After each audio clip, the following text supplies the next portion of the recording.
2023년 어느 경매장에서 일어난 일이 사람들의 입에 오르내렸습니다. 1980년대 후반 무려 270만 달러에 거래되던 도쿄 명문 골프장 회원권이 이제는 10분의 1도 안 되는 가격에 팔리고 있었던 거죠. 이 회원권은 단순한 골 출입증이 아니었거든요.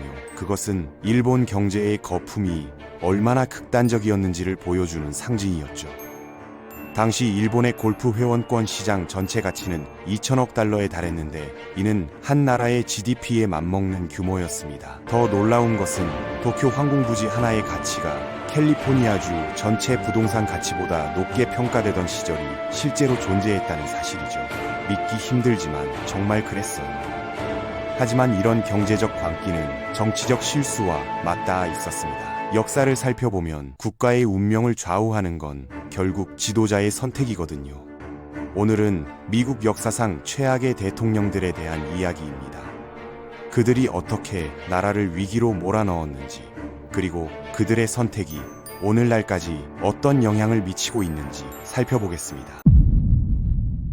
벤자민 해리슨이라는 이름을 들어보셨나요? 아마 대부분은 모를 겁니다. 사실 그의 얼굴을 미국인 100명에게 보여주면 대부분이 타이타닉에 나온 그 사람 아니냐고 물을 정도거든요. 하지만 그는 실제로 경제를 파괴하고 비난을 받기도 전에 사라져서 큰 흔적을 남긴 인물이죠. 1890년에 해리슨이 맥킨리 관세법에 서명하면서 관세가 거의 50%까지 올랐습니다. 미국 기업을 보호하려는 의도였죠. 하지만 실제로 일어난 일은 가격이 폭등하고 무역이 붕괴되고 농부들은 완전히 망가졌다는 거예요. 그리고 마치 그것만으로도 충분하지 않은 듯 그는 첫 급여를 받은 후 연방정부 잉여금을 아이처럼 모두 써버렸습니다. 하지만 가장 나쁜 점은 이 모든 일이 그가 대통령직을 떠난 후에야 비로소 실현되었다는 거예요. 1893년 공황이 경제를 파괴하고 그로버 클리블랜드 대통령이 쓰레기통 불을 처리하게 되면서 말이죠. 공평하지 않아요. 하지만 해리슨은 오래전에 인디애나로 돌아가 책을 쓰고 아무 일도 없었던 척하며 시간을 보내고 있었습니다. 그러니까 벤저민 해리슨은 범죄를 저지르지 않았고 전쟁을 일으키지도 않았어요. 그는 경제를 젠가 게임처럼 굴리고 경제가 붕괴되는 것을 지켜보며 그냥 떠났던 거죠. 하지만 그중 어느 것도 모든 시민을 노예 사냥꾼으로 만든 밀러드 필리모어만큼 나쁘지는 않았습니다. 1850년에 노예 제도로 인해 국가가 분열되었거든요. 남부 사람들은 그것을 좋아했습니다. 북쪽은 그렇지 않았죠. 하지만 남부는 분리 독립을 위협하고 있었어요. 그래서 연방을 타협하고 보존하기 위한 노력의 일환으로 필리모어는 도망노예법에 서명했는데 이는 모든 미국 시민이 도망노예를 잡는 데 협조하도록 법적으로 요구했습니다. 다시 말해 노예가 집 앞에 나타났고 당신이 그에게 물 한 잔을 건넨다면 당신이 자유주의에 살고 있다 하더라도 감옥에 갇힐 수 있다는 뜻이죠. 말도 안 되잖아요. 하지만 짐작하셨겠지만 이는 오히려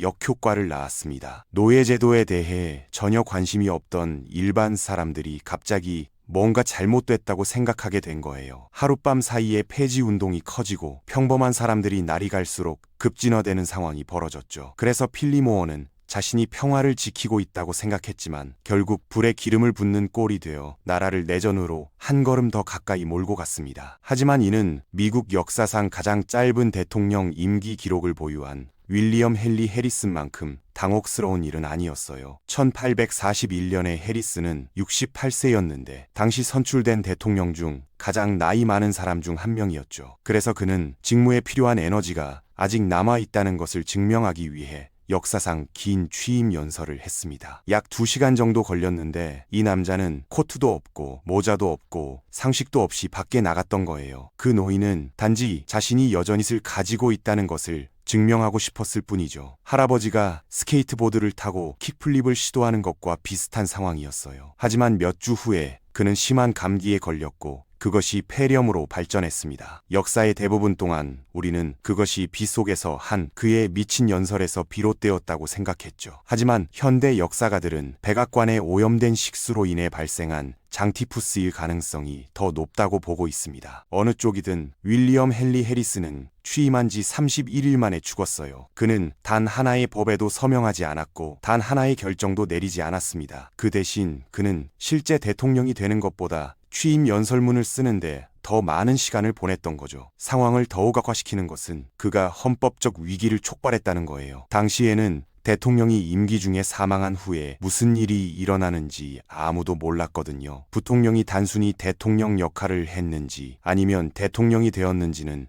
명확하지 않았습니다. 다행히도 존 타일러가 나서서 이제 저는 대통령입니다 라고 말했죠. 그리고 모두가 그저 그것에 동조했어요. 하지만 윌리엄 헨리 해리슨의 유산은 무엇이었을까요? 스캔들도 없고 전쟁도 없고 아무것도 없어요. 백악관에 머문 짧은 기간 동안 단 한 번의 장대한 연설만 있었던 거죠. 일생에 한 번뿐인 기회를 완벽하게 날려버리는 방법에 대한 명예의 전당이 있다면 해리스는 첫 번째 투표 회원이 될 겁니다. 하지만 적어도 그는 프랭클린 피어스처럼 미국을 완전히 파괴하고 싶어 하지 않았어요. 그는 꽤 가까이 갔었죠. 피어스는 영화배우처럼 잘생긴 외모와 유창한 연설로 노예제도 문제를 다루는 의원으로 선출되었습니다. 하지만 그는 곧 큰 실수를 저질렀죠. 1854년 캔자스 네브래스카 법이었어요. 당시 루이지애나 메이프 무질서한 땅이 많았거든요. 주 경계는 여전히 그어지고 있었고 캔자스 네브래스카 법에 따라 해당 지역은 미국의 영토로 지정되었습니다. 그러나 각 영토에서 노예제도가 허용되는지 여부는 인민주권에 따라 결정된다고도 명시되어 있었죠. 숫자 없음, 글자 없음, 지도 없음, 기호 없음, 아이콘 없음. 다시 말해 새로운 정착민들이 이에 대해 투표를 실시하여 특정 선 위에 묶여있던 오랜 미주리 타협안을 뒤집는 거예요. 그래서 결과는 어땠냐고요? 노예제 찬성파와 반대파 세력이 캔자스의 소총과 횃불 그리고 분노한 군중을 쏟아부었습니다. 그 지역은 금세 혼란과 유혈 사태에 빠졌죠. 집들이 불타고 가족들이 학살당했으며 5년간의 대학살은 피해 캔자스라는 별명이 붙었습니다. 그렇다면 프랭클린 피어스는 이를 막기 위해 무엇을 했을까요? 거의 아무것도 안 했어요. 사실 그는 유권자 사기와 폭력을 통해 불법적인 정부를 구성한 노예제 지지 세력을 지지했습니다. 그는 새 정부를 안정시키기 위해 연방군을 파견하기도 했죠. 정말 미친 시대였어요. 피어스는 북부와 남부 사이의 긴장을 진정시키는 대신 국가를 내전으로 몰아가는 행진을 가속화했던 겁니다. 하지만 다음의 끔찍한 대통령은 여러분이 예상하지 못했을지도 몰라요. 그리고 이 사람은 우드로 윌슨입니다. 그는 국제연맹을 옹호하고 민주주의를 통해 세계를 안전하게 만드는 것과 같은 고상한 이상으로 유명하죠. 그리고 그는 1차 세계대전을 헤쳐나가는 등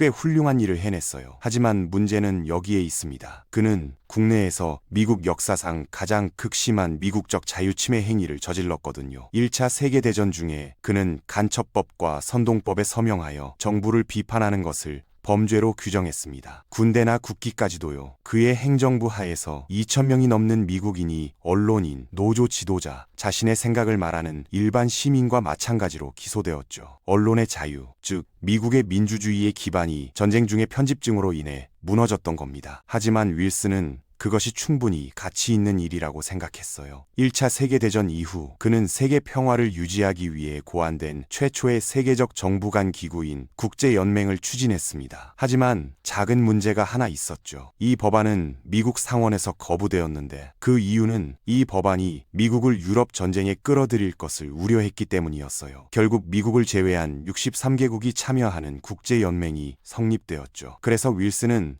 클럽 밖에서 울고 있었던 겁니다. 그리고 이 모든 것을 마무리하기 위해 그는 1차 세계대전 후 베르사유 조약을 통해 독일을 매우 엄하게 처벌했고 이는 2차 세계대전의 씨앗을 뿌렸어요. 결국 윌슨은 자신의 자존심에 갇히게 되었습니다. 그는 자신의 비전에 너무나 집착한 나머지 굽히기를 거부했고 이로 인해 국내외에서 혼란이 일어났던 거죠. 윌슨의 대통령 임기는 조지 W. 부시와 섬뜩할 정도로 비슷한 점이 있었는데 그는 악수와 냉소적인 미소로 백악관에 들어갔지만 역사는 그에게 운석 충돌을 제외한 모든 재앙을 안겨주었습니다. 첫 번째 12분의 9이었죠. 그리고 부시는 약 6개월 동안 전 국민을 하나로 모았다는 점에서 칭찬할 만합니다. 하지만 그 뒤에 일어난 일은 전 세계를 더 나쁜 방향으로 바꾸어 놓았어요. 먼저 사담 후세인이 대량 살상 무기를 보유하고 있다는 잘못된 정보를 바탕으로 이라크를 침공하기로 결정했습니다. 결국 그는 그렇게 하지 않았죠. 하지만 그 무렵 미국은 400명 이상의 미국인이 목숨을 잃고 수만 명이 부상을 입었으며 수십 년 동안 중동을 불안정하게 만든 1조 달러 규모의 전쟁에 휘말려 있었습니다. 하지만 우드로 윌슨과 마찬가지로 부시는 2001년 10월 애국자법을 통과시켜 미국 국민의 시민적 자유를 침해했어요. 이 법은 연방정부의 감시 권한을 극적으로 확대하여 NSA와 FBI가 영장 없이 미국 시민을 감시할 수 있도록 허용했죠. 당시에는 이것이 필요했다고 주장할 수 있지만 이러한 권한 중 다수는 오늘날에도 여전히 존재합니다. 저는 이 사람들이 감시 국가를 별로 좋아하지 않을 거라고 생각해요. 그러다 허리케인 카트리나가 덮쳐 세금이 폭락하고 뉴올리언스가 침수되자 연방정부의 대응은 우리는 이 문제를 해결하려고 노력하고 있습니다 였습니다. 사람들이 옥상에 갇히게 되자 정부는 최후의 수단으로 루이지애나 슈퍼돔을 세웠죠. 하지만 3만 명이 모였을 때는 악몽이 펼쳐졌어요. 지붕이 손상되고 전기가 끊기고 변기가 넘쳤는데 정말 끔찍했죠. 정부의 비효율성으로 인한 엄청난 실패작이 있었고 부시는 대표적인 인물이었습니다. 그러니까 부시가 당시의 상황을 망쳤을 뿐만 아니라 미국인들은 오늘날까지도 그 결과를 겪고 있는 셈이에요. 하지만 혼란스러운 상황에 대해 말하자면 에이브러햄 링컨이 암살당한 후 미국은 나라를 통합하기 위해 꾸준한 도움이 필요했습니다. 그 대신 테네시 출신의 전 노예 소유자 앤드류 존슨이 선출되었는데 믿으시든 말든 그는 인종평등을 믿지 않는 사람이었어요. 그는 이전에 노예였던 사람들에게 시민권과 기본적 권리를 부여하는 내용의 1866년 민권법의 거부권을 행사했습니다. 계약 체결권, 재산 소유권, 법 앞에서 평등하게 대우받을 권리 같은 거죠. 하지만 의회는 이를 받아들이지 않았어요. 그들은 그의 거부권을 무시하고 헌법 수정안 14조를 통과시켜 그 권리를 헌법에 포함시켰습니다. 하지만 존슨은 물러서지 않았죠. 그는 남부를 지원하는 다른 방법을 찾아냈는데 수만 명의 남부 연합군에게 대량 사면을 내리는 것과 같은 방법이었습니다. 미국에 대항해 무기를 드는 건 꽤 큰 일이거든요. 대부분의 정부에서는 반역죄로 당신을 감옥에 가두거나 교수형에 처할 겁니다. 하지만 존슨은 그들의 권리를 회복시켜 남부에서 다시 권력을 잡게 했어요. 그의 논리는 패배자들이 패배한 동안 그들을 걷어차서는 안 된다는 거였죠. 하지만 짐작하셨겠지만 그의 계획은 오히려 역효과를 낳았습니다. 이로 인해 짐 크로우 시대가 시작되었고 쿠클럭스 일당이 활동하기 좋은 환경이 조성되었으며 전국적으로 인종적 긴장이 고조되었죠. 의회의 눈에 존슨은 기본적으로 남북 전쟁에서 승리할 목적을 무너뜨렸던 겁니다. 그래서 그들은 그를 탄핵했어요. 존슨이 상원에서 재판을 받고 단 한 표 차이로 유죄 판결을 받은 미국 역사상 최초의 대통령 탄핵 사건이었죠. 남북전쟁 이후의 미국은 미쳐 있었어요. 우리에게는 증오를 극복하고 나라를 앞으로 이끌어줄 지도자가 필요했습니다. 대신 존슨은 부문에 더욱 집중했던 거예요. 하지만 그게 나쁘다고 생각했다면 미국인들에게 모든 냄비에 닭 한 마리, 모든 차고에 차 한 대를 약속한 허버트 후보의 등장을 기대하세요. 솔직히 말해서 사람들은 후보의 말을 믿었습니다. 왜냐하면 서류상으로는 후보가 화려한 이력을 가지고 있고 스스로 백만장자가 되었으며 인도주의자이고 존경받는 공직자였기 때문이죠. 이 사람은 대공황이 닥치기 전까지 미국을 새로운 황금기로 이끌려고 했어요. 후보는 임기를 시작한 지 몇 달 만에 주식시장이 폭락하고 그는 얼어붙었습니다. 그는 확고한 자본주의자였기 때문에 정부의 개입은 상황을 더 악화시킬 뿐이라고 믿었죠. 그래서 그는 물러서서 민간 자선단체와 지방정부가 위기를 처리하도록 두었어요. 결과는 은행은 붕괴되고 기업은 문을 닫았으며 실업률은 25%로 급증했습니다. 하지만 결정적인 타격은 1932년 보너스 아미 시위로 발생했어요. 15,000명의 제1차 세계대전 참전 용사들이 워싱턴 DC로 평화행진을 벌이며 생존에 꼭 필요한 돈인 약속된 보너스를 조기에 지급할 것을 요구한 거였죠. 후보는 이에 대응하여 미국 군대를 파견했습니다. 더글러스 메가더 장군이 이끄는 연방군은 최루가스, 탱크, 총검을 사용해 진영을 폭력적으로 철거했어요. 그리고 폭행을 당한 재향군인의 사진이 미국 전역의 신문 한 면을 장식하자 게임은 끝났습니다. 후보의 유산은 확정되었죠. 도우미가 아니라 대공황을 엉뚱하게 처리하고 우리 참전용사들을 상대로 탱크를 돌린 차갑고 무능한 사람이었던 겁니다. 남북전쟁이 벌어지는 것을 앞줄에서 지켜보고 아무것도 하지 않은 사람이 없다면 끔찍한 대통령 목록을 완성할 수 없어요. 너무나 파괴적인 사건으로 인해 나라가 영원히 멸망할 뻔했던 거죠. 1857년 제임스 뷰캐넌이 대통령에 취임했을 때 미국은 이미 노예제도 문제로 골머리를 앓고 있었습니다. 그는 선택권이 있었어요. 행동하고 리더십을 발휘하거나 아무것도 하지 않는 것. 대신 그는 세 번째 문을 선택하여 대법원에 사건을 맡겼는데 이로 인해 흑인 미국인은 결코 시민이 될 수 없다는 악명 높은 드레드 스콧 판결이 내려졌고 뷰캐넌은 이를 축하했죠. 그의 마음 속에서 논쟁은 끝났던 거예요. 그는 심지어 막후에서 판사들에게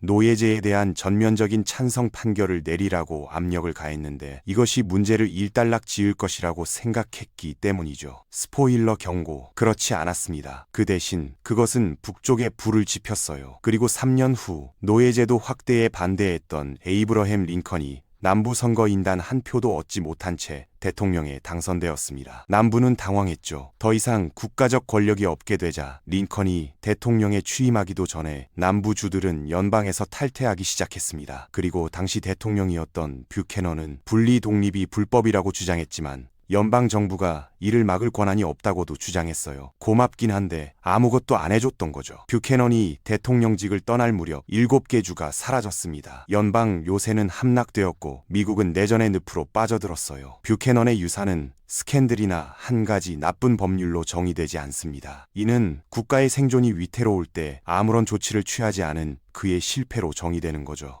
이보다 더 나쁠 수는 없겠죠. 그렇죠? 글쎄요. 믿으실지 말지 그렇습니다. 왜냐하면 이 대통령은 미국 역사상 최악의 대통령이기 때문이에요. 그의 이름은 워렌 G. 하딩인데 그 일에 너무나 부적합한 사람이라 스스로도 그걸 인정했습니다. 하딩은 한때 비밀리에 나는 이 직책에 적합하지 않으며 여기에 있어서는 안 됐다고 말한 적이 있어요. 그리고 하딩은 미국을 정상으로 되돌리는 것을 목표로 출마했기 때문에 그의 말이 틀리지 않았죠. 그 대신 그는 역대 가장 부패한 행정부를 만들어냈고 내각을 오하이오 갱단, 포커 친구, 정당 친구, 정치적 동료들로 구성하여 마치 은행 강도처럼 정부를 약탈했습니다. 티팟 돔 스캔들을 생각해보세요. 내무부 장관이 뇌물을 받고 연방 석유 매장지를 민간 기업에 비밀리에 임대했던 사건이죠. 나쁜, 물론이죠. 하지만 부상당한 군인들을 위해 수백만 달러를 횡령한 제향군인국 국장이나 금주법 시대에 범죄자들이 난동을 부리는 것을 눈감아주기 위해 뇌물을 받았다는 혐의를 받는 검찰총장만큼은 아니었어요. 그리고 이 모든 일이 일어나는 동안 하딩은 골프, 도박, 술을 마시며 시간을 보냈는데 그건 금주법 시대에는 불법이었습니다. 그는 재임 중에도 여러 가지 불륜을 저질렀죠. 하딩은 심지어 나는 적들과 아무런 문제가 없다. 나는 싸움에서 적을 처리할 수 있다.